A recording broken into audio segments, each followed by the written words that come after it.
Shalom, shalom, shalom, shalom.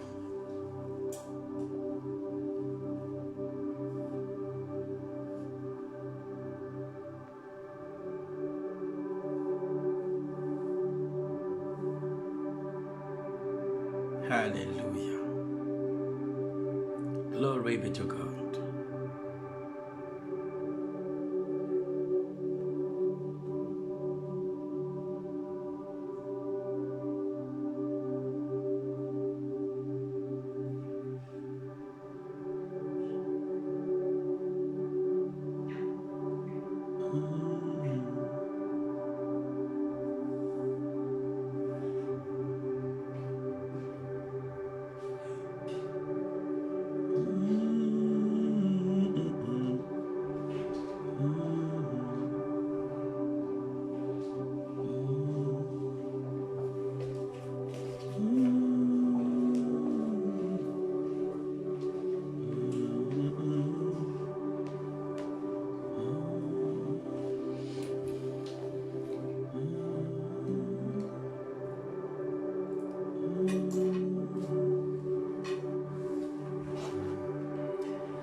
Shalom, shalom à tous.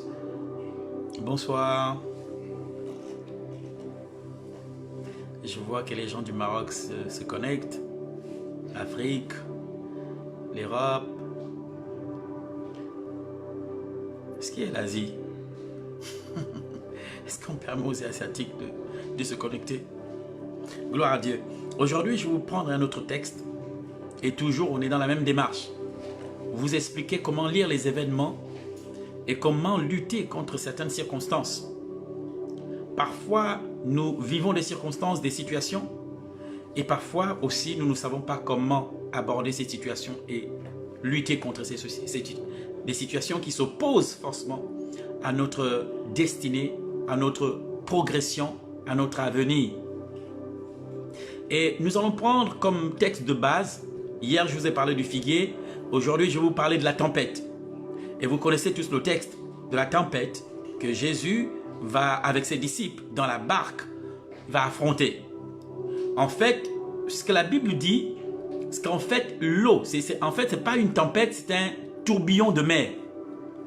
Ils étaient dans la barque et il s'est levé un tourbillon de mer. Donc, vous imaginez, ce vent qui fait tourner et l'eau commence à... Tu vois, la barque est sur le point de se renverser. Et vous connaissez tous l'histoire. Jésus va menacer le vent et calmer la mer. C'est extraordinaire. Mais si vous regardez bien le texte, et beaucoup l'ont regardé comme ça, pour eux, le combat c'était la tempête et le combat c'est l'eau qui s'agitait. Et là c'est l'erreur, parce que si vous lisez mal et si vous ne comprenez pas où était le combat, vous allez essayer d'arrêter un vent, mais qui n'est pas un vrai vent. La mer qui s'agite, mais ne s'agite pas de manière naturelle. Si vous ne lisez pas bien le texte, vous n'allez pas comprendre d'où venait le combat. Souvent, nous prenons ce texte pour essayer d'encourager, justement, lorsque nous traversons des situations difficiles, nous disons que le Seigneur est dans la barque, que le Seigneur va calmer la tempête, que le Seigneur va calmer la mer. Mais si vous ne comprenez pas le texte, parce que le vrai combat sur cet océan, sur ce lac, ce n'était pas le vent, ce n'était pas le tourbillon, et ce n'était pas l'eau non plus. Le combat était ailleurs. Et si vous ne savez pas lire, vous n'avez pas une lecture spirituelle des événements, vous allez affronter un challenge. Vous allez mal, c'est comme vous allez attraper un taureau, mais pas par les cornes. Et aujourd'hui, je vais vous ressortir quelque chose qui va vous amener à apprendre, à lire ou à bien interpréter vos challenges, vos difficultés. Et longtemps, j'ai cru que le vrai problème dans ce bateau, c'était ce tourbillon de mer, c'était cette tempête ou encore c'était ce vent qui s'était levé. Mais en fait ça, ce n'était que le fruit de quelque chose qui avait lieu ailleurs. Le combat n'était pas sur la mer, le combat était ailleurs. Et si vous n'arrivez pas à localiser là où se trouve le combat, vous ne pouvez pas gagner. Vous allez combattre bien sûr, mais vous allez, c'est comme courir comme battant l'air. Vous n'aurez pas l'impression de progresser dans le combat. Parce qu'en fait, vous avez une mauvaise lecture de la circonstance, du problème, du challenge. Mais ce soir, je vais vous montrer que dans la barque, Jésus et ses disciples, le challenge et le problème, ce n'était pas la tempête. Ce combat n'était pas un combat naturel, c'était un combat spirituel. Et ce combat venait d'ailleurs. Soit nous disons, Seigneur, calme la mer ou calme la tempête. Dans le jargon chrétien, nous disons, calme la mer ou calme la tempête. Parce que nous traversons des temps difficiles, parce que nous traversons des challenges, parce que nous traversons des difficultés. Nous sommes face à une circonstance, face à un problème et on ne sait plus jusqu'à quand. C'est-à-dire qu'on a prié, on a jeûné, on a déclaré, on a médité, on a fait tout ce qu'il y a à faire, on a donné des offrandes, on a même demandé de l'aide. Mais le problème reste entier. Et on se demande, mais pourquoi ce problème ne bouge pas? Parce que si vous n'avez pas une lecture spirituelle des événements, vous aurez l'impression que Dieu ne fait rien. Mais en fait, Dieu travaille. Mais il manque à ses serviteurs et à ses enfants les yeux pour voir ce que Dieu fait. Ou entendre ce que Dieu dit. Le combat dans la barque. Dans la barque, le combat n'est pas sur la mer. Le combat, il est ailleurs. Et Jésus a une lecture. Une bonne lecture du problème dans cette barque, sur cet océan ou ce lac, où ils sont sur le point de chavirer. Parce qu'il y a un tourbillon de mer qui s'est levé, et parce qu'il y a une tempête qui s'est levée, parce qu'il y a un vent violent qui s'est levé, parce que la mer s'agite et ils ne savent plus. Et les serviteurs réveillent Jésus pour dire, Seigneur, nous périssons. La Bible dit Jésus dormait. Et à un moment, je me suis dit, mais pourquoi il dort? Parce qu'il savait quelque chose. Il avait une connaissance de quelque chose que ses disciples n'avaient pas. Ses disciples regardaient la mer et ses disciples regardaient la tempête. Mais Jésus regardait ailleurs. Le texte que sur lequel je m'appuie est dans Matthieu chapitre 4. Et on peut lire du verset 35 au verset 41. Hier, je vous ai parlé du figuier. Et je vous ai dit que le figuier, la vie du figuier n'est pas dans la feuille. Si vous vous focalisez sur la feuille, vous allez avoir l'impression que le figuier n'est pas mort. Parce que la mort du figuier commence dans les racines et monte progressivement vers les feuilles. Donc lorsque le figuier meurt, il ne commence pas par mourir au niveau des feuilles. Même si vous voyez les feuilles et que vous voyez le fruit, il meurt dès la racine. Aujourd'hui, je vous parle d'un autre texte. Et je vais vous montrer comment il faut lire, avoir une bonne lecture de ce que vous traversez pour savoir comment mener le combat. Mais le combat de Jésus, ce n'est pas la mer. Et le combat de Jésus, ce n'est pas contre ce vent et contre ce tourbillon. Le combat est derrière, comme disent ceux qui font du théâtre, c'est derrière la scène que les choses se préparent. Donc derrière cette scène, quelqu'un manipule les choses. Et si vous n'arrivez pas à discerner qui manipule les événements derrière que j'affronte, vous allez affronter la vie et vous aurez l'impression qu'en fait, c'est Dieu qui veut que votre vie soit comme ça. Mais en fait, non. Vous n'avez pas une bonne lecture des événements et une bonne lecture des situations que vous traversez. Le combat de Jésus n'est pas sur la mer et je vais vous montrer.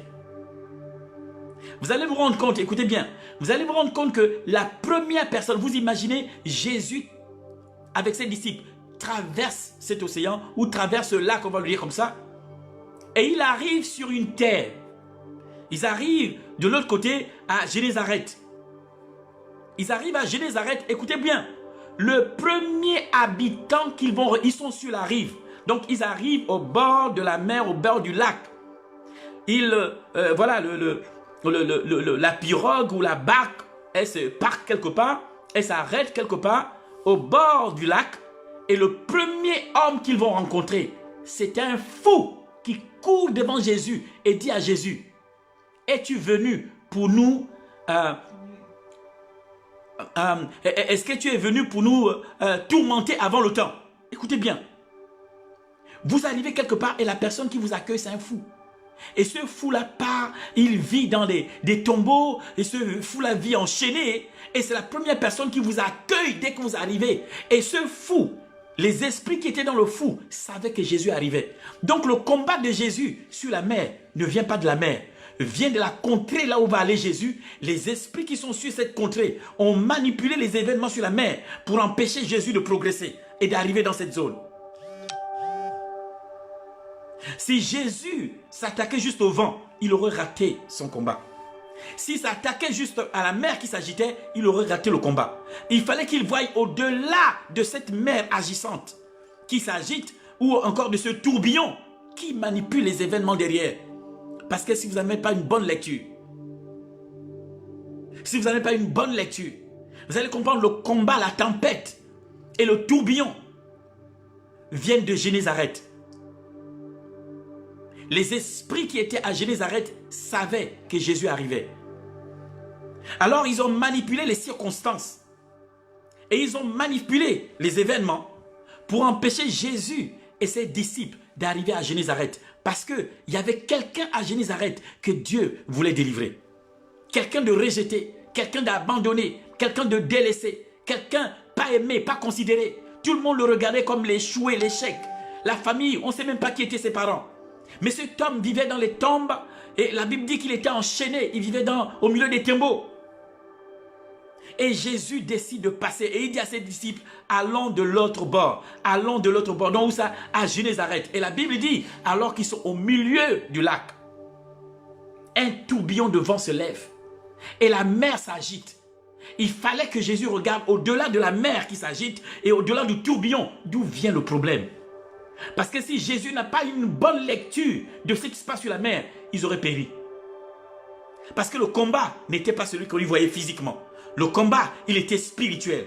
Il y avait quelqu'un qui manipulait les événements. Comme je vous ai dit, la racine. Donc si vous ne touchez pas la racine du problème, si vous ne touchez pas la racine du problème, vous n'allez pas régler le problème. Parce que le problème meurt à sa racine. Et si parmi tous ceux qui m'écoutent présentement, vous avez l'impression que vous êtes au milieu de ce lac, dans une barque, et votre vie, elle chancelle, et vous avez l'impression de ne pas progresser, vous avez l'impression d'avoir un tourbillon de vent où la mer est agissante, écoute-moi bien, n'affronte pas la mer et n'affronte pas le vent. Regarde au-delà des circonstances.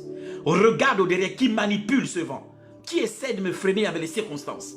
Parce que derrière chaque circonstance se trouve quelqu'un qui manipule.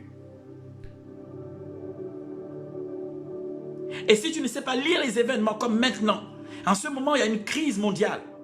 Et les événements, si nous regardons la crise, et nous ne regardons pas d'où, quelle est l'origine, la source, la racine, on va avoir du mal à gérer la crise. Et on va avoir du mal à freiner cette crise. Nous devons avoir la capacité de voir au-delà du naturel, surtout vous qui êtes des enfants de Dieu, à qui Dieu a donné une lecture spirituelle des événements, pour lire les choses derrière les circonstances. Jésus savait. Jésus, quand il a dit allons de l'autre bord, Jésus savait qu'il y avait un homme de l'autre côté à délivrer. Et les esprits qui étaient de l'autre côté ont su que Jésus venait pour délivrer, pour sauver, pour transformer. L'une des raisons qui a fait en sorte que tous ces esprits possèdent cet homme et cherchent à le détruire, c'est parce qu'ils savaient que c'était une clé importante pour Dieu. Peut-être que c'est ton cas ce soir.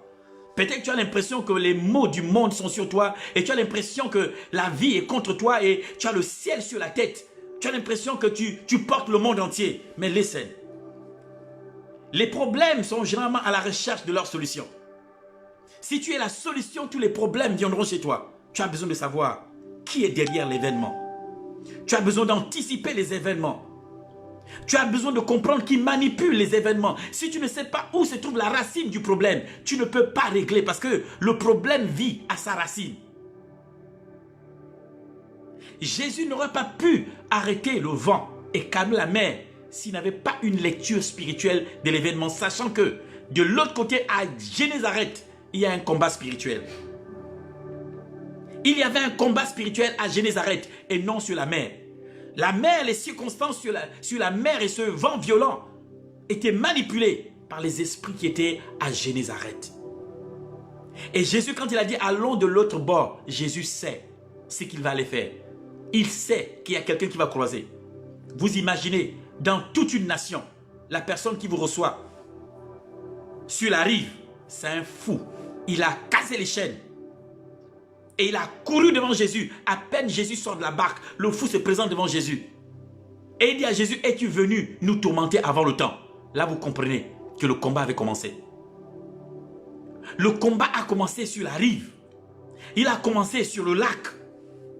Et Jésus savait. Parce que si c'était quelque chose de naturel, il n'aurait jamais demandé à ses disciples, mais où est votre foi?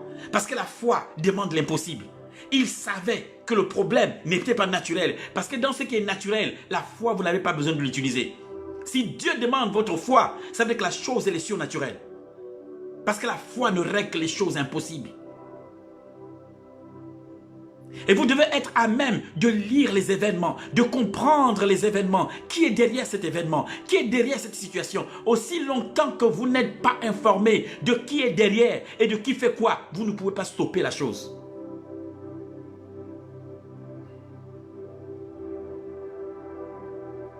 Et Jésus a su. Quand il a dit allons de l'autre bord, il savait qu'il y avait un combat à Génézareth. Cet homme, écoutez bien, il était possédé d'une légion. Pour certains, certaines personnes disent que légion veut dire 12 000. D'autres disent 600 000. Peu importe.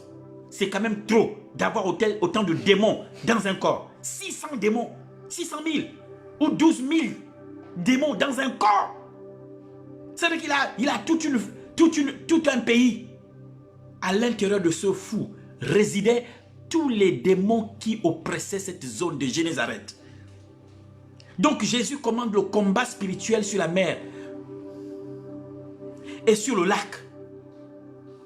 Si Jésus s'était dit, maintenant, oh, il s'était focalisé. S'il a dit à la mer de se taire, il a dit silence. Et la Bible dit, il y eut un grand calme.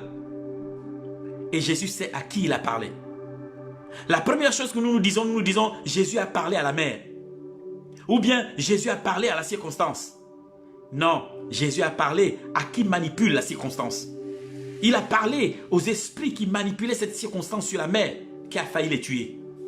Aussi longtemps que vous n'êtes pas informé de l'origine d'une situation, vous ne pouvez pas la maîtriser et vous ne pouvez pas l'éradiquer. Et vous ne pouvez pas la contrôler. Vous contrôlez une chose depuis son origine et depuis sa racine. Regardez bien, je vous montre quelque chose. Chaque miracle que Jésus a fait, même s'il a guéri plusieurs paralytiques, il ne les a pas guéris de la même manière. Parce qu'il savait qu'à chaque situation, il y avait une origine différente. Je vous prends deux exemples. Le paralytique, écoutez bien, le paralytique à la piscine de Bethesda. Bethesda signifie la grâce. Ça veut dire que tu as reçu la guérison sans payer un prix. La piscine de la grâce. Ce monsieur qui était là depuis entre 38 et 40 ans, paralysé. La Bible nous dit qu'un ange venait et le premier qui plongeait dans l'eau après que l'an soit passé était guéri et peu importe la maladie. Et ce monsieur n'avait personne pour le jeter à l'eau. Écoutez bien, Jésus lui dit, prends ton lit et rentre chez toi. La Bible dit, ce monsieur se leva, prit son lit et rentra chez lui. Et vous avez un autre, écoutez bien, ce dernier, Jésus est chez lui. La Bible dit, tous les malades étaient venus chez lui. Et il y avait tellement de monde qu'il y a eu un autre paralytique, quelqu'un d'alité, que les amis ont dû casser le toit de la maison pour faire descendre le malade là où était Jésus. Et cette fois-ci, Jésus ne dit pas à ce monsieur, lève-toi, prends ton lit et rentre chez toi. Il regarde le paralytique. Il regarde le monsieur, il dit, tes péchés sont pardonnés. Ça veut dire que le problème du monsieur, c'était son inconduite. Son inconduite l'a mené là. Il est paralysé parce qu'il se conduisait mal. Parce que c'est ça le péché, c'est l'inconduite. Donc les actes qu'il a posés l'ont amené à ce problème. Et Jésus lui dit, tes péchés sont pardonnés. Et les gens qui étaient là ont dit, mais comment cet homme peut pardonner les péchés? Il n'y a que Dieu pour pardonner les péchés. Et Jésus leur dit, mais enfin que vous sachiez que sur terre, le Fils de l'homme a le pouvoir de pardonner les péchés. Prends ton lit, lève-toi et rentre chez toi. Donc le problème de ce paralytique, c'était le péché. Ce n'était pas la même chose que l'autre là-bas que l'ennemi a gardé. Chaque miracle, bien que les gens avaient pratiquement les mêmes symptômes, mais Jésus les guérissait de manière différente parce que à chaque problème, une origine différente. Vous pouvez avoir deux personnes qui ont un cancer, mais l'un c'est un cancer qui est naturel, venu par des graisses et tout le reste, et l'autre c'est une attaque spirituelle. Et vous ne réglez pas les deux problèmes de la même manière. Écoutez-moi bien, si vous ne savez pas lire les événements, pour comprendre l'origine des événements, vous ne pouvez pas les bloquer, vous ne pouvez pas les arrêter et vous ne pouvez pas les changer. Quand Jésus dit « allons de l'autre bord », Jésus sait qu'il va affronter des esprits, qu'il va délivrer quelqu'un. Donc la bataille sur la mer, Jésus sait. Il a une information que les disciples n'ont pas. Il a une compréhension, une lecture des événements que les disciples n'ont pas. Est-ce que tu m'entends ce soir? Tu dis, tu as tellement prié de ce problème. Tu as tellement crié à Dieu pour ce problème. Mais as-tu les yeux pour voir au-delà du problème? Qui gère le problème? Qui manipule?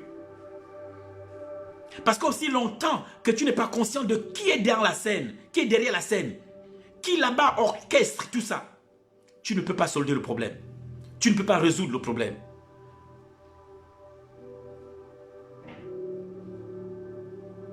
Et tu dois savoir lire les événements pour comprendre l'origine du problème. Et quand tu pries pour détruire la chose à son origine et à sa racine. Non depuis le fruit. Non, c'est que ce symptôme, c'est un fruit. La racine, elle est ailleurs. Laissez.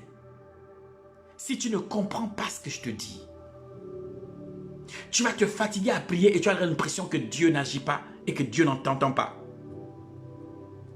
Tu dois avoir une lecture des événements. Tant que tu n'as pas une bonne lecture des événements, tu ne peux pas contrôler l'événement.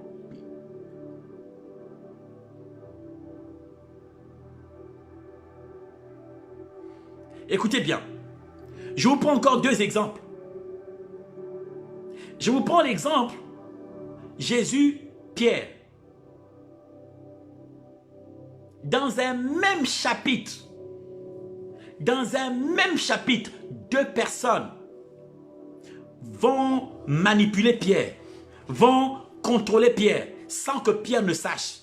Pierre va être le canal à la fois pour Dieu, mais à la fois pour le diable, dans un même chapitre. Mais c'est à Jésus de discerner qui est derrière Pierre. La première chose, Jésus pose la question de savoir. Il dit, qui dit-on que je suis? Les disciples ont dit, certains disent que c'est un prophète de l'Ancien Testament. D'autres disent, ils disent que tu es Jean-Baptiste. Et Jésus leur a posé la question, et vous, qui dites-vous que je suis? Et Pierre prend la parole. Pierre prenant la parole, écoutez bien. Pierre prend la parole et Pierre s'est dit que c'est lui-même qui connaît. Et Pierre dit à Jésus, je sais qui tu es. Et Jésus dit, qui suis-je? Il dit, tu es le Messie, le Fils de Dieu, celui qui devait venir. Et Jésus apprend à Pierre, il dit, Pierre, ce n'est pas la chair et le sang qui te l'ont informé, c'est mon Père. Donc Jésus discerne. Jésus discerne derrière la réponse de Pierre. Qui a donné cette réponse? Et Jésus dit à Pierre, c'est le Père qui t'a donné. Ce n'est pas la chair et le sang, c'est le Père. Est-ce que toi qui m'écoutes, es-tu arrivé à cette dimension où quelqu'un te parle et tu peux comprendre d'où vient cette parole? Est-ce qu'elle est de Dieu ou elle n'est pas de Dieu? Laissez. Dans les temps qui courent, dans les temps dans lesquels nous sommes, tu dois savoir lire et interpréter les événements, les circonstances et ce que tu reçois comme nouvelles. j'essaye de vous amener à un autre niveau. Dans la lecture des événements qui arrivent dans votre vie. Vous regardez trop à ce qui frappe, qui attire le regard. Mais vous ne regardez pas derrière la scène, dans cette pièce qui orchestre tout ça, qui planifie tout ça. Vous devez avoir un regard, votre œil spirituel doit pouvoir voir derrière la circonstance qui manipule. Sinon, vous allez vous fatiguer. Et vous allez prier et vous aurez l'impression que Dieu n'agit pas. Mais le combat de Jésus n'était pas sur la mer. C'était pas sur le lac. C'est pas sur la barque. Le combat de Jésus, il est à Génézareth. C'est depuis Génézareth que les choses sont manipulées. Donc, ces esprits manipulaient les événements depuis Génézareth. Et Jésus est là, mais c'est quoi ce vent? C'est pas possible, oh Seigneur, le vent. Non, les disciples ont dit, mais ce vent, on va mourir. Nous sommes en train de périr. Seigneur, qu'est-ce qu'on fait? Mais le combat n'était pas sur la mer. Le combat était à Génézareth. C'est depuis Génézareth que les esprits de Génézareth manipulent les circonstances pour empêcher Jésus et ses disciples d'arriver. Si tu n'as pas une bonne lecture, tu peux faire demi-tour. Si tu n'as pas une bonne lecture, tu peux abandonner. Si tu n'as pas une bonne lecture, tu peux penser que Dieu a abandonné ou il n'entend pas tes prières. Il te faut une bonne lecture des événements. Tu dois arriver il faut que tu aies accès à cette salle dans laquelle les choses sont orchestrées pour savoir d'où vient ce combat. Pourquoi mon foyer est comme ça? Pourquoi mes enfants sont comme ça? Pourquoi mon travail est comme ça? Mais pourquoi Dieu a un projet de paix et non de malheur? Mais qu'est-ce que ceci? C'est quoi ça? Qu'est-ce que cette chose qui s'oppose au plan de paix et de bonheur que Dieu a pour moi? Parce que Dieu n'a pas promis le malheur pour moi. Il a dit, je connais les projets que j'ai formés sur toi. Projets de paix et non de malheur. Mais c'est quoi qui arrive sur le chemin, sur mon chemin pour le bonheur, pour mon chemin pour la grâce et pour mon avenir? Quelque chose qui essaie de me détruire se met en chemin. Qu'est-ce que c'est? Je dois pouvoir lire les événements. Parce que si j'ai une mauvaise lecture, je vais penser que c'est Dieu qui a fait ça pour que moi, et je vais penser que Dieu ne m'aime plus. Je vais penser que Dieu a changé. Parce que je n'ai pas une bonne lecture des événements. Je n'ai pas une bonne lecture des circonstances. Quelqu'un d'autre essaie de détruire le plan que Dieu a pour moi. Le bonheur qu'il a pour moi. Il est venu, la Bible dit, il est mort afin que je vive. Il n'est pas mort pour que je meure. Il est mort pour que moi je reste en vie. Donc Jésus s'est donné pour que je reste en vie. La Bible dit qu'il est devenu malédiction pour que moi je sois bénédiction. La Bible dit qu'il est devenu pauvre pour que moi je sois riche. Donc, il y a un problème. Donc, tout ce qui veut vouloir attaquer cette promesse et cette chose, cette grâce que Jésus a faite, ne peut pas venir de Dieu. Je dois pouvoir lire les événements pour savoir d'où ça vient et contrôler la circonstance. Aussi longtemps que vous n'avez pas ces yeux spirituels pour voir au-delà des circonstances, vous aurez l'impression que Dieu est contre vous.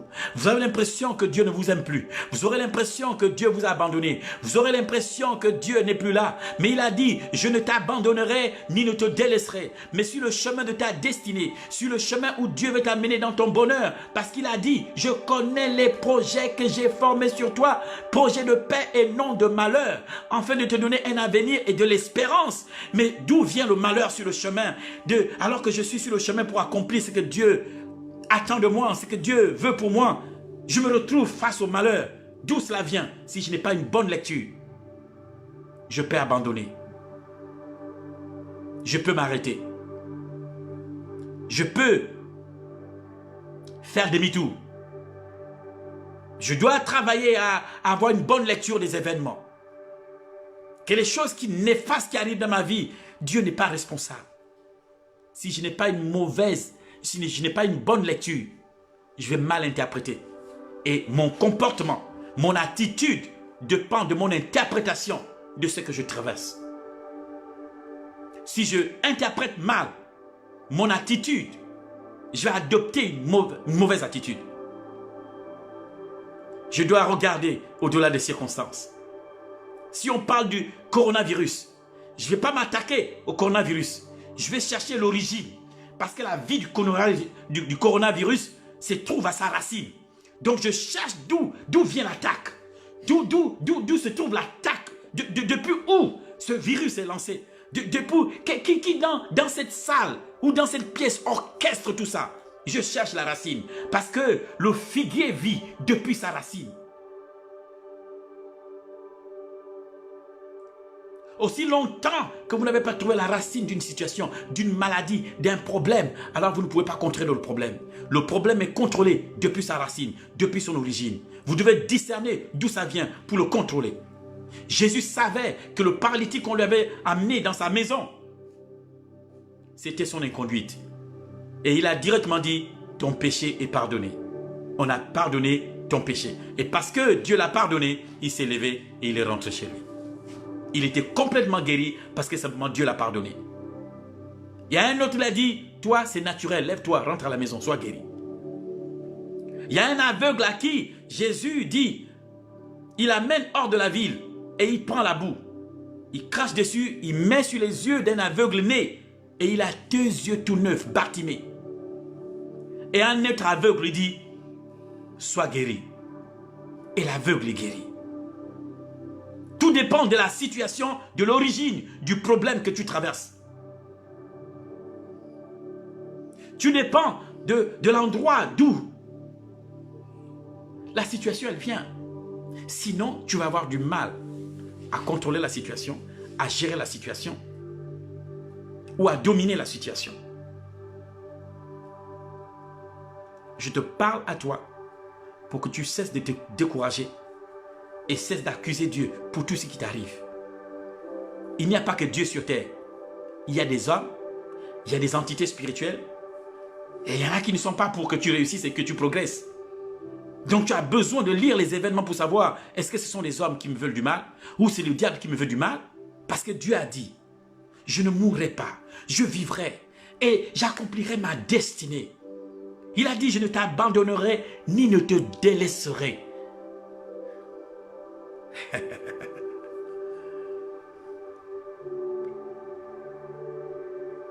Peux-tu lire ce que tu traverses? Peux-tu comprendre l'origine de ce que tu vis? Vous savez, un jour, mon grand-père m'a dit, il m'a dit, petit-fils, j'ai dit oui, il dit, si tu veux éviter un arbre, ne l'évite pas depuis son sommet, évite-le depuis le tronc, vers la racine. J'ai dit waouh. Il dit si tu regardes le sommet, pendant que l'arbre tombe, tu vas mal juger sa trajectoire. Et il risque de tomber sur toi. Il dit regarde vers le tronc, d'où il est coupé. C'est depuis là-bas que tu évites l'arbre.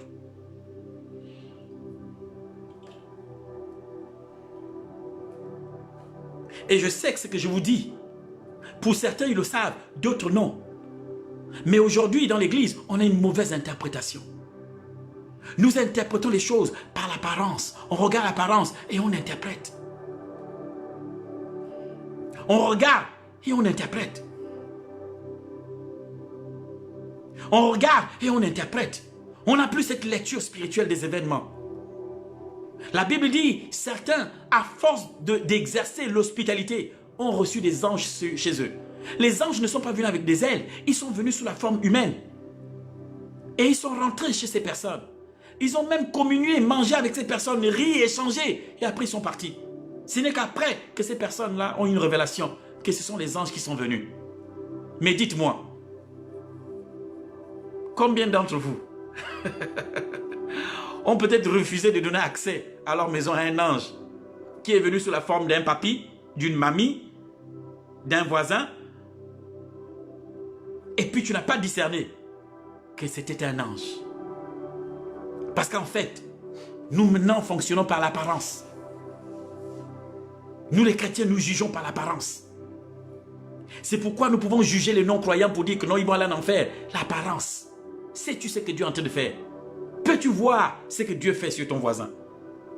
Si tu ne sais pas lire les événements, tu vas penser que tu vas être le seul sauvé. Mais en fait, non.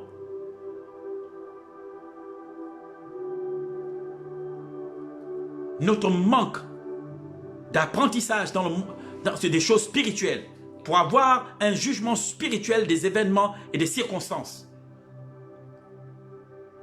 fait en sorte que nous accusons Dieu ou encore on n'a pas l'impression que Dieu agit dans notre vie. Mais si tu savais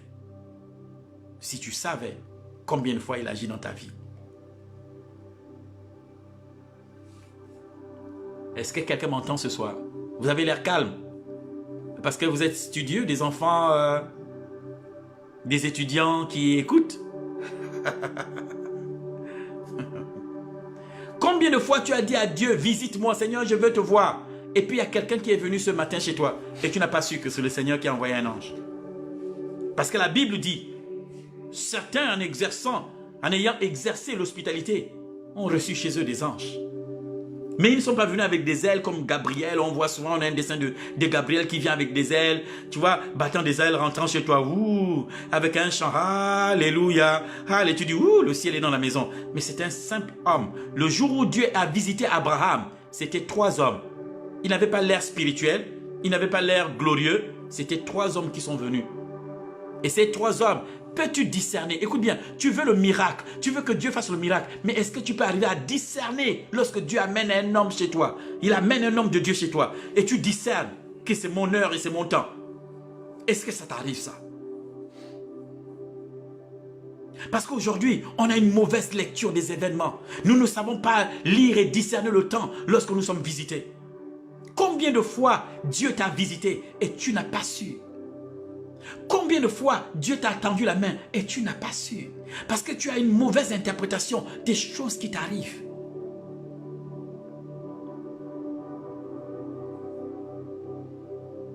Aujourd'hui, ça va dans tous les sens. Oh, le coronavirus, oh, non. Les chrétiens, vous devez ouvrir vos yeux spirituels et voir l'origine et rester calme. Et prier pour la racine. Mais écoutez-moi bien. Le jugement de Dieu. Le jugement de Dieu va traverser. Dieu va exposer la racine. Dieu va exposer l'origine. Dieu va mettre en lumière qui est caché et qui fait quoi.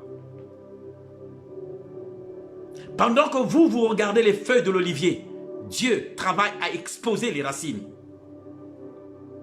Pendant que vous êtes focalisé sur la tempête, sur la mer et l'eau qui s'agite, Jésus a déjà il s'est déjà déplacé. Il est à Génézareth, où se trouve le problème. Parce que ce qui est arrivé sur la mer, lorsqu'ils étaient dans la barque, l'origine, c'est Génézareth. L'attaque avait pour origine Génézareth. Et la Bible dit, à peine Jésus a mis son pied sur la rive, qu'un homme sortant des tombeaux, souvent enchaîné, vient à la rencontre de Jésus. Vous imaginez, vous arrivez dans un pays, dans une ville, la personne qui vous accueille, c'est un fou. Et le fou vous pose la question, qu'est-ce que tu nous veux, Jésus? Es-tu venu pour nous tourmenter avant le temps? Vous comprenez que le combat sur la mer vient de Génézareth. Ces esprits savaient. Mais toi qui m'entends et qui m'écoutes, sais-tu d'où vient ton combat? Parce que si tu affrontes le vent et tu affrontes la mer, tu rates le combat. Le combat de Jésus n'était pas sur la mer. Il est à Génézareth. Près d'une légion d'esprits l'attendait. Ça veut dire, certains disent légion veut dire 12 000. Donc 12 000 esprits méchants attendent Jésus.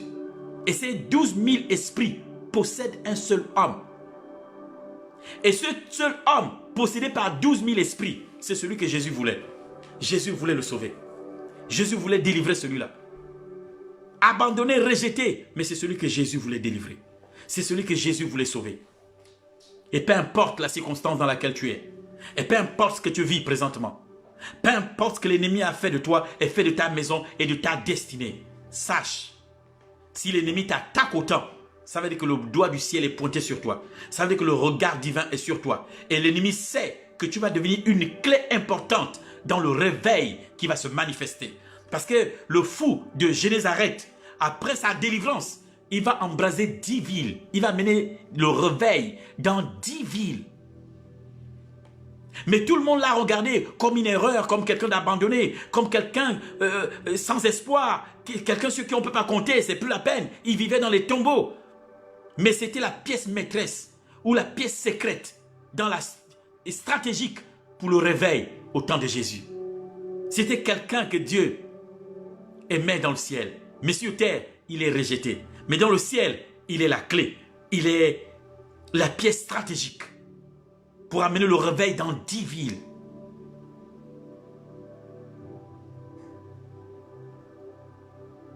Quelqu'un m'entend ce soir. Peux-tu lire les événements? Peux-tu comprendre ce qu'il y a derrière ton combat? N'attaque pas le vent et n'attaque pas la mer. Derrière ce vent et derrière cette mer se trouvent des esprits à Génézareth.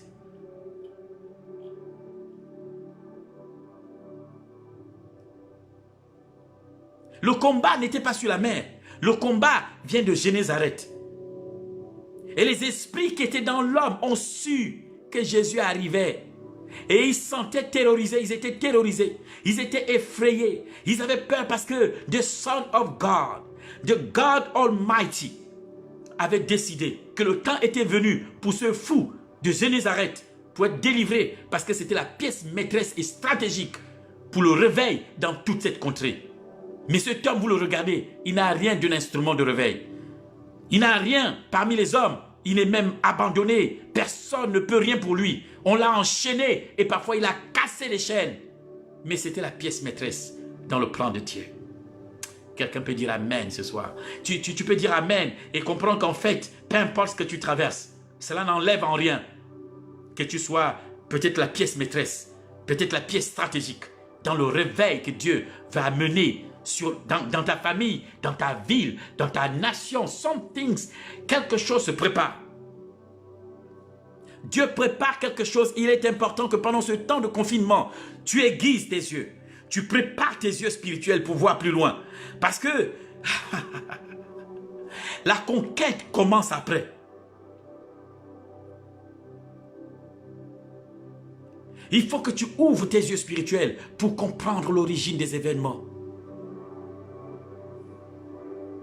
D'où vient cette situation? Sinon, tu vas combattre contre le vent. Mais qui peut combattre le vent? Mais c'est plutôt regarder qui manipule le vent. La Bible va me révéler que tous les vents ne sont pas naturels. Il y a des vents venant de l'Éternel. Il y a des vents naturels et il y a des vents sataniques. Tous les vents ne sont pas pareils. Donc quand un vent souffle, je dois savoir qui est derrière le vent. Il est naturel, il vient de Dieu parce que la Bible déclare, Zacharie dit, puis je vis 4 chars qui sont des vents de l'Éternel envoyés par toute la terre. Donc dans le ciel, ce sont des chars, mais sur terre, on ne ressent que le vent. Leur passage amène un vent. Mighty God, mighty God, mighty God. Mighty God. Et combien beaucoup ce vent vous a visité et vous n'avez pas su que c'était l'Éternel. Vous n'avez pas su que c'était les chars de l'Éternel.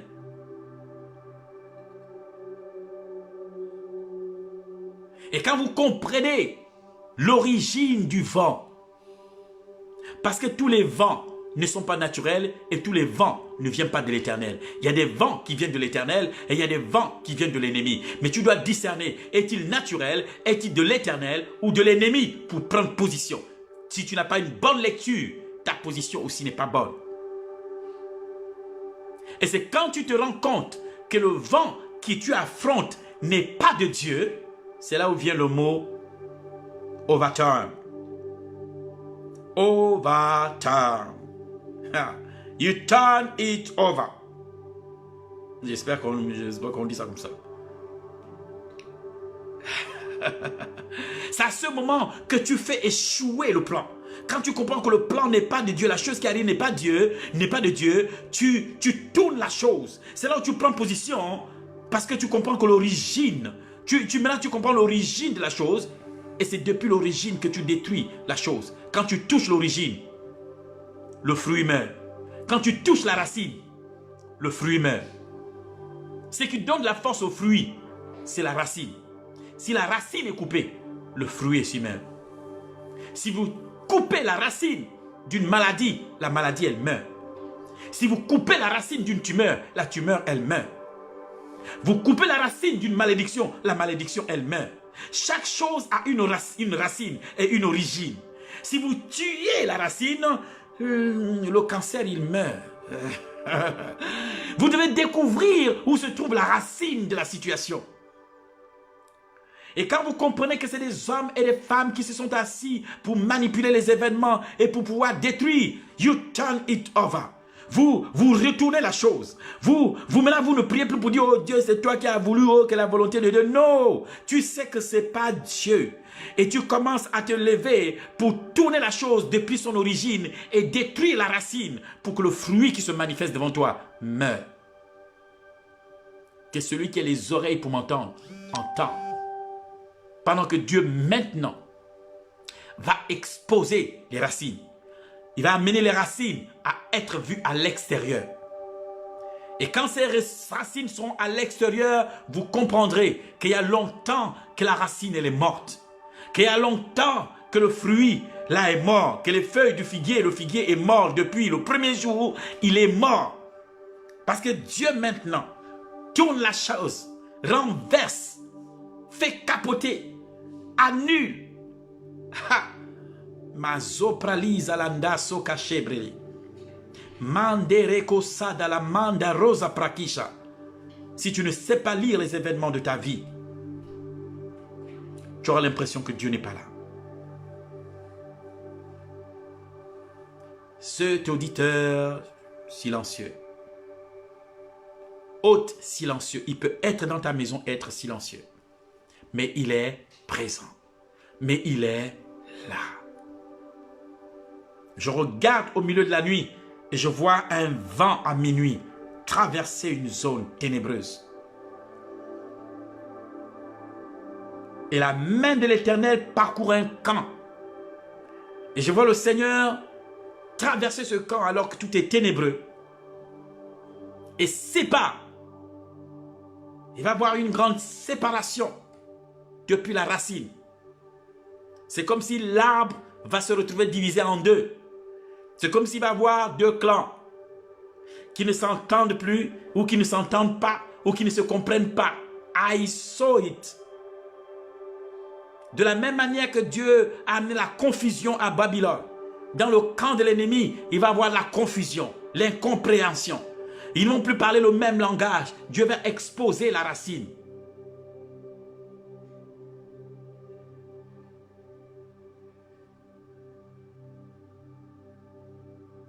Quelqu'un m'entend ici.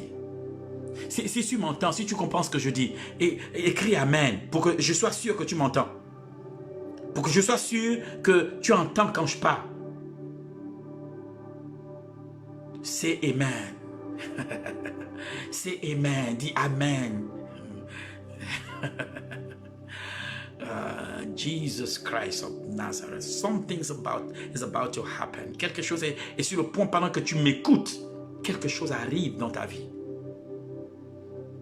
Il y a une séparation que Dieu amène dans le camp de l'ennemi, dans le camp de l'adversaire, depuis la racine et l'origine, pour exposer les racines, pour mettre en lumière ce qui est ténébreux, pour amener l'incompréhension dans le camp de l'ennemi et la discorde.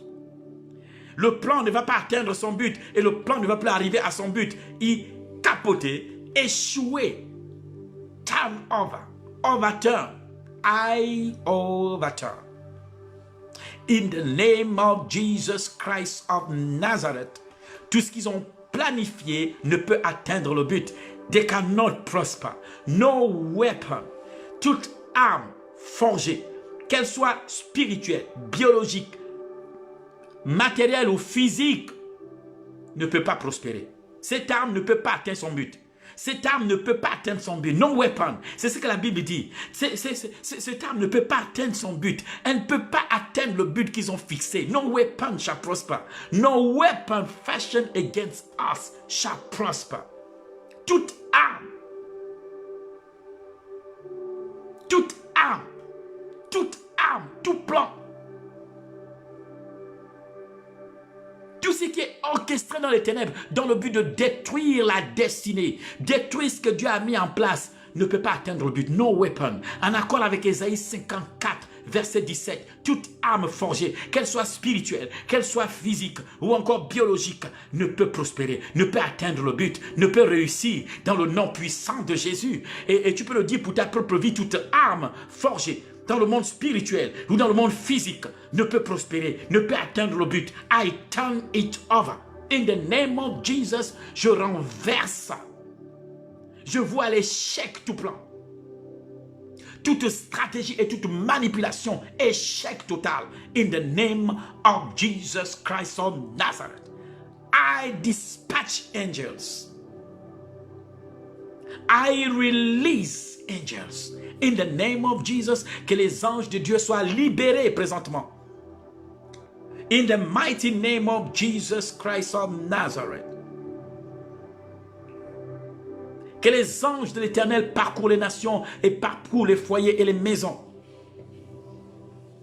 pour défendre le plan de Dieu pour l'humanité, pour défendre le plan de Dieu pour l'homme, pour défendre le plan de Dieu pour la destinée de ses enfants et pour défendre le plan de Dieu pour l'église de Jésus-Christ de Nazareth. Dans le nom puissant de Jésus, I turn it over. I overturn. Tout plan de l'ennemi contre ma vie, ma destinée, ma progression, mon avancement, mon accomplissement, no weapon shall prosper. Ils ne peuvent pas prospérer et ne doivent même pas prospérer. J'aligne ce plan qu'ils ont dans le contexte de la croix où ils ont été cloués et ils ont échoué dans le nom puissant de Jésus-Christ de Nazareth. La Bible déclare, rendons grâce au Père qui nous a donné d'avoir part à l'héritage des saints dans la lumière. Mazoprali Kazala Colossiens chapitre 1 verset 12. Rendons grâce au Père qui nous a donné d'avoir part à l'héritage des saints dans la lumière, qui nous a délivrés de la puissance des ténèbres et transportés. Je suis dans le royaume de son Fils bien-aimé. Toute âme ne peut pas pénétrer dans la lumière. Mon air est sanctifié parce que I'm in the light. I am in the light. Rendons grâce au Père. Rendons grâce ce soir au Père qui nous a donné d'avoir part à l'héritage des saints dans la lumière. Je ne suis pas dans les ténèbres. I'm in the light. Je ne suis pas sous le contrôle des démons ou des sorciers ou quoi que ce soit. I am in the light. En accord avec les Écritures, je suis dans la lumière. Rendons grâce au Père qui nous a donné d'avoir part à l'héritage des saints dans la lumière, qui nous a délivrés de la puissance des ténèbres. Donc j'ai déjà été délivré. Je ne suis pas sur le point d'être délivré. Dieu n'est pas sur le point de me délivrer. Dieu n'est pas en train de planifier me délivrer. J'ai déjà été délivré de la puissance des ténèbres et transporté, transféré dans le royaume de son Fils bien-aimé, en qui j'ai reçu la rédemption et la rémission des péchés. Je suis dans le royaume de son Fils bien-aimé et je n'appartiens pas aux ténèbres.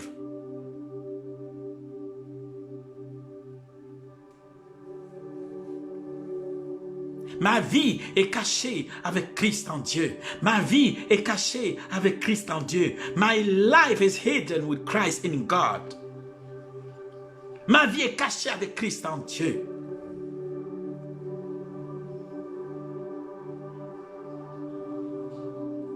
Et Jean dit dans l'Apocalypse, chapitre 1, au verset 17 à 18, il dit, quand je le vis, je tombais à ses pieds comme mort.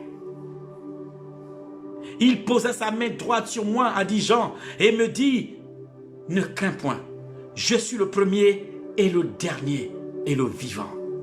J'étais mort. Voici, je suis vivant au siècle des siècles et je détiens les clés de la mort et du séjour des morts. Ce virus ne détient pas les clés, c'est Jésus qui a les clés. Jesus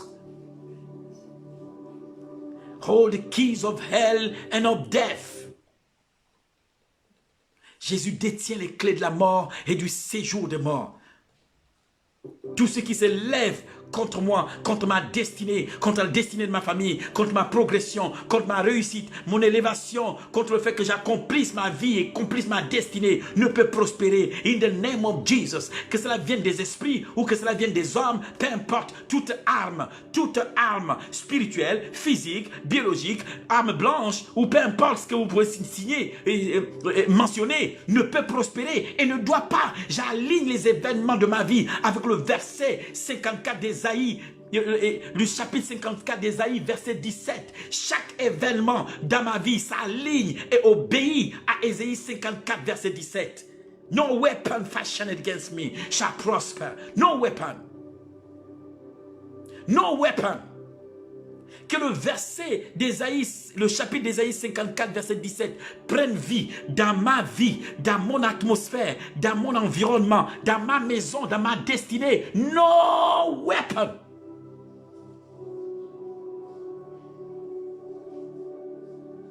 Shall prosper against me. No weapon. Toute arme forgée ne peut prospérer, ne doit pas prospérer. In the mighty name of Jesus Christ of Nazareth. Parce que je suis dans la lumière, alors l'air que je respire est saturé de la lumière de Dieu. Parce que I am in the light. Mando brelika sotobre.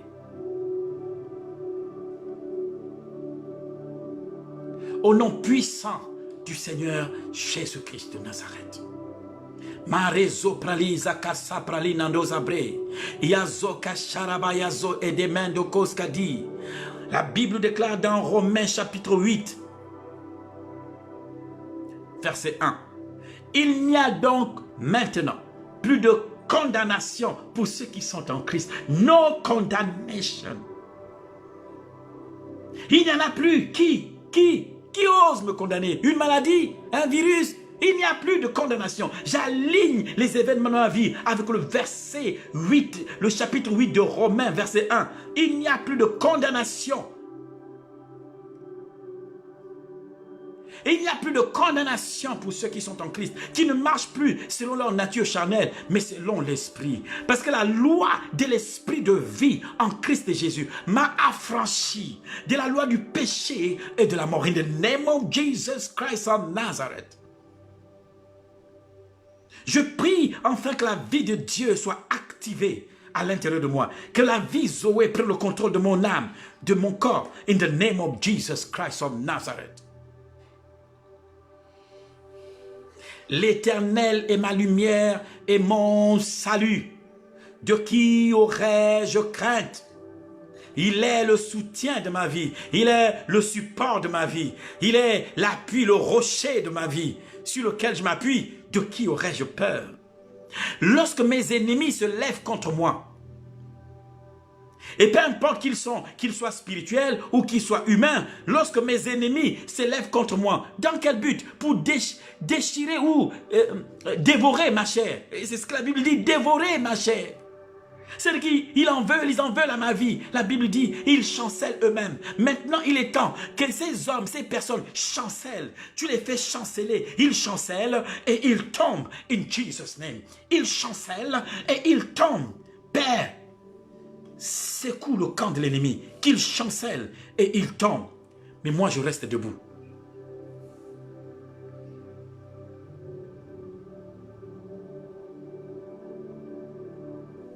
C'est lui. Maintenant que je demeure à l'abri du Très-Haut, maintenant que je demeure à l'abri du Très-Haut, je repose à l'ombre du Tout-Puissant, puisque je suis en Christ. Parce que l'abri du Très-Haut, c'est Christ. Marosa pralaki shanda. Dans l'Ancien Testament, il fallait demeurer à l'abri. Dans le Nouveau Testament, par la grâce de Dieu, tu as été déposé à l'abri du Très-Haut. Donc, à la droite de Dieu. In Christ, El Shaddai. The Anointed, Christ. Maintenant que je suis à l'abri du Très-Haut en Christ, je suis à l'ombre du Tout-Puissant.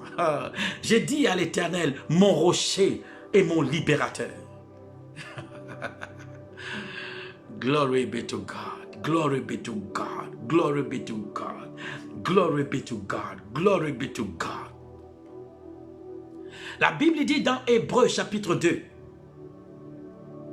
et je lis à partir du verset 14, puisque les enfants sont faits de chair et de sang, Puisque l'être humain que Dieu a créé est fait de chair et de sang. La Bible dit, lui-même est devenu chair et sang. El Shaddai est devenu chair et sang. El Elyon est devenu chair et sang.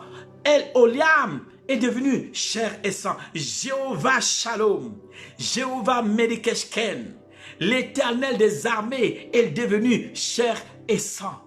Afin que par sa mort, il paralysa, il anéantit celui qui avait le pouvoir de la mort, c'est-à-dire le diable. Il paralyse him.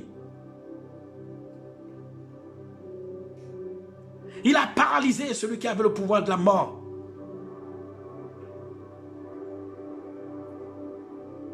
Et libéré de la peur. Tout ce qui, à cause de la peur de la mort, était esclave.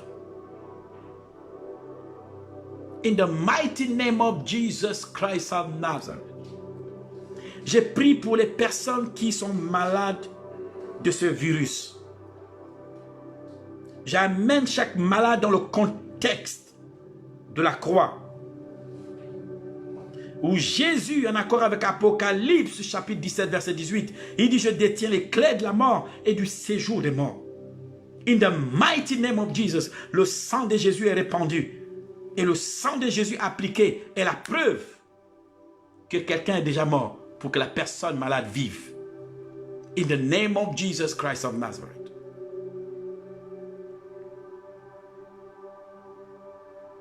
Toi qui m'écoutes, quelque chose de merveilleux est sur le point de t'arriver.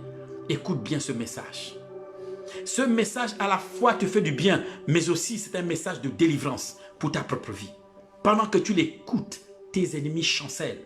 Pendant que tu l'écoutes, tes ennemis te lâchent. Pendant que tu l'écoutes, ceux qui sont contre toi, qui manigancent, qui sont en train de manipuler les événements, chancellent et ils tombent. In the name of Jesus Christ of Nazareth. Père, merci de déployer ta protection divine autour de ton peuple et des nations. In the name of Jesus Christ of Nazareth.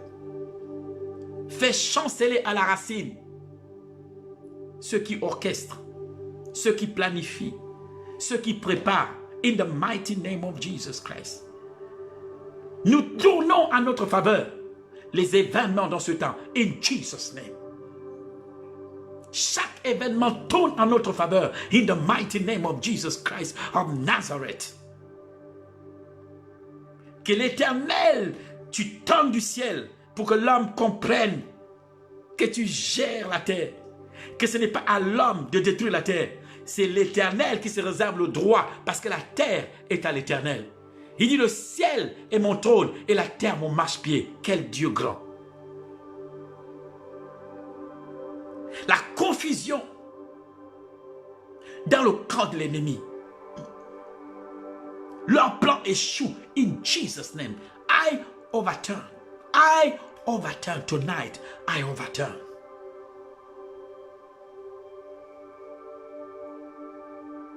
In Jesus' name.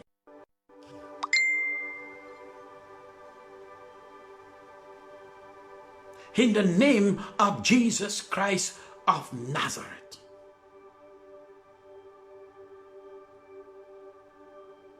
J'ai envie de parler à une personne. Je ne sais pas si la personne est parmi vous ou pas.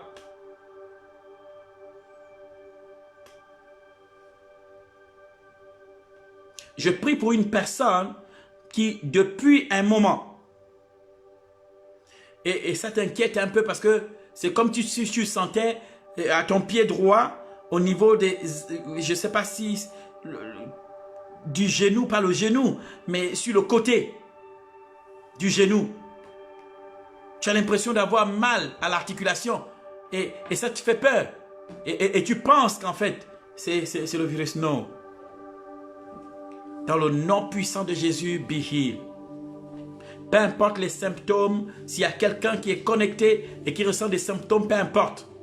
J'extirpe à la racine et je consume à la racine l'œuvre de l'ennemi maintenant dans ta vie. Au nom puissant de Jésus. Peu importe ce que tu peux ressentir comme symptôme, la racine, elle est morte. In Jesus' name.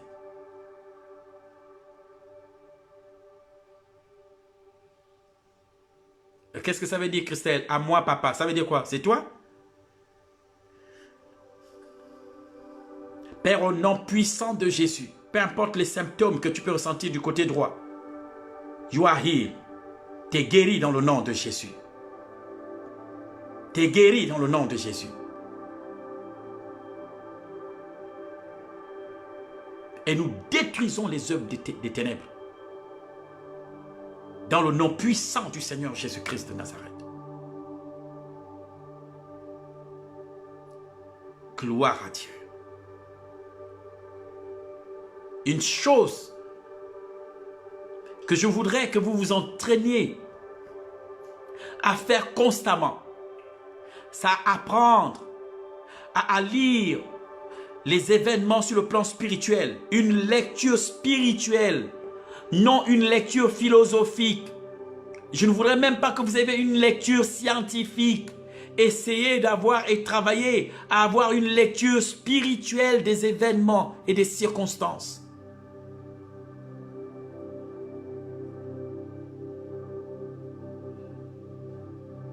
Parce qu'en tant qu'entité spirituelle, nous devons chercher à avoir une lecture spirituelle des événements, non une lecture scientifique et même pas une lecture philosophique.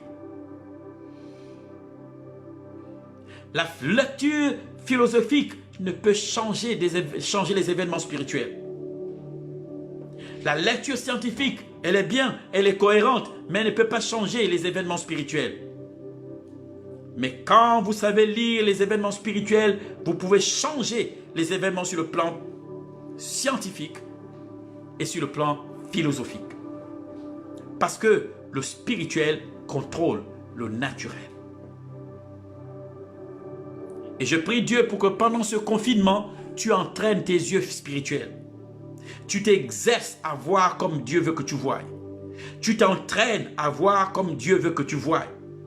Que quand, après le confinement, tu sors de là, c'est que tu es rentré dans le confinement. Quand tu es rentré enfant. Et après le confinement, tu dois sortir fils, fille, quelqu'un d'exercé. Une personne entraînée. La Bible dit l'exercice spirituel est pour beaucoup.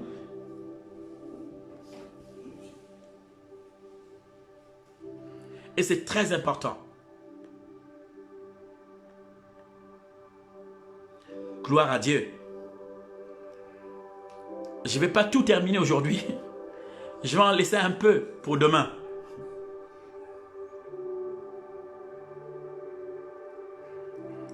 Mais nous devons apprendre à lire, avoir une lecture comme les fils d'Issachar, une lecture spirituelle des événements. Mais déjà vous êtes informés, Dieu, pendant que vous regardez les feuilles du figuier, Dieu est déjà en train d'exposer la racine. Dieu est déjà en train d'attaquer la racine. Parce que la vie du figuier est dans la racine et non dans les feuilles. Parce que la vie de la tempête et de ce tourbillon amer était à Génézareth et non sur la mer. Le combat de Jésus sur la mer venait de Génézareth.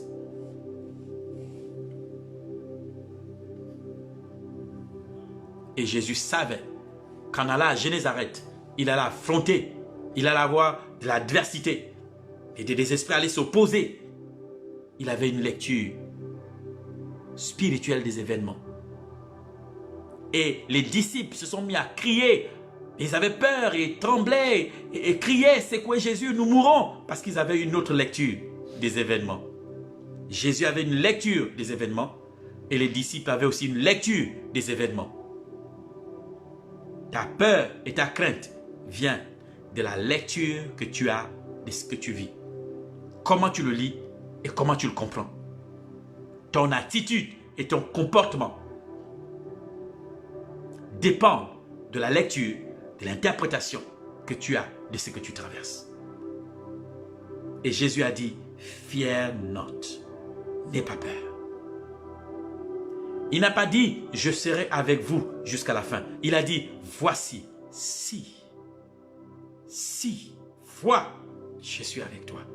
Can you see? Peux-tu voir que je suis avec toi? jusqu'à la fin du monde. Il n'a pas dit « je serai avec vous » comme une promesse. Ce qu'il nous dit, il nous invite à ouvrir les yeux et à voir qu'il est avec nous. See, I am with you. See, I am with you. Vois, si, regarde, je suis avec toi jusqu'à la fin du monde. Ah, glory be to God. Est-ce que quelqu'un ce soir peut ouvrir ses yeux et voir que Jésus est là et voir que Dieu est là? Il n'a pas fait une promesse. Il n'a pas dit « je serai avec vous ». Il dit « voici, je suis avec vous ». Nous l'avons mal interprété et nous l'avons même compris parce que nous avons cru que c'était une promesse. Et les gens ont dit « Seigneur, tu as dit que tu seras avec nous ». Il n'a jamais dit qu'il sera avec nous. Il a dit « regardez, je suis avec vous ». Et merci Christelle, parce qu'il y a plusieurs Christelle. Matthieu 28, 20. Et voici, je suis avec vous tous les jours. Je suis avec vous. Can you see? Peux-tu voir que tous les jours, il est avec toi? Il n'a pas dit croire, il dit voir. Dieu veut que tu passes de le fait de croire à voir. Et ton comportement, ta quiétude dépend de ce que tu vois et de comment tu l'interprètes. Demain est un jour nouveau. Et je suis sûr que demain, le meilleur reste à venir. Si l'Église commence à travailler, à s'aligner sur les choses que Dieu a demandées par sa parole, commencer à vivre la parole et devenir un message, ta vie devient une lettre.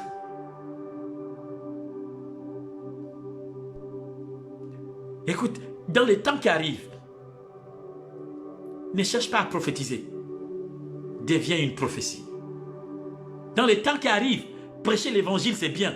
Mais devenir l'évangile pour quelqu'un, c'est encore mieux. Si ta vie est un évangile pour quelqu'un, c'est encore mieux. C'est encore meilleur parce que tu deviens une Bible vivante.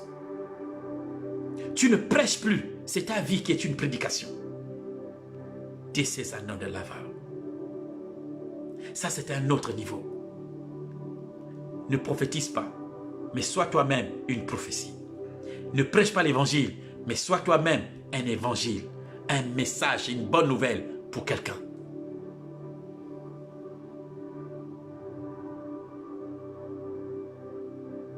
Que Dieu vous bénisse. Nous nous retrouvons demain, tomorrow, à la même heure. Donc demain, je ne vais pas intervenir dans la journée. Demain, je vais intervenir à la même heure. 22 h. Nous sommes ensemble, 22h30. Maintenant, écoutez bien, il peut arriver que je sois un peu en retard. Mais je vais intervenir. Que Dieu vous bénisse. Écoutez, je vous aime beaucoup, mais soyez-en sûrs que Dieu vous aime plus que moi. C'est au-delà de ce que vous pouvez penser ou imaginer. Et Dieu nous aime. Son amour ne dépend pas des choses que vous faites pour lui. Il vous aime avant même que vous sachiez qu'il existe. Il vous aime avant même que vous soyez conscient qu'il est là. Mais s'il te plaît, peux-tu voir qu'il est là?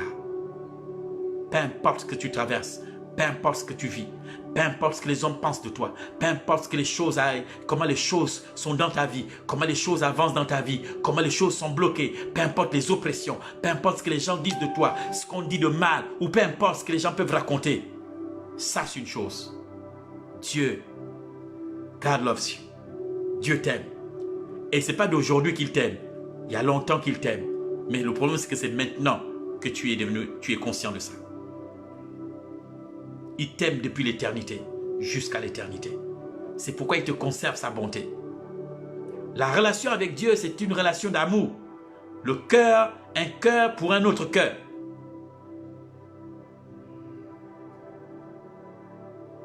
Merci pour vos prières pour moi et mon épouse et l'équipe autour de moi. Je suis sûr et certain que Dieu va nous surprendre dans les jours qui arrivent. Gardez la foi, restez confiants, passez du temps dans les Écritures et n'oubliez pas, le meilleur avec Dieu est toujours à venir.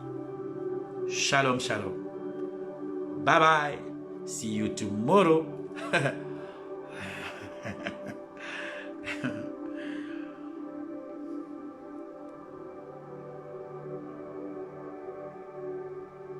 Glory be to God. Shalom, shalom. Bye-bye.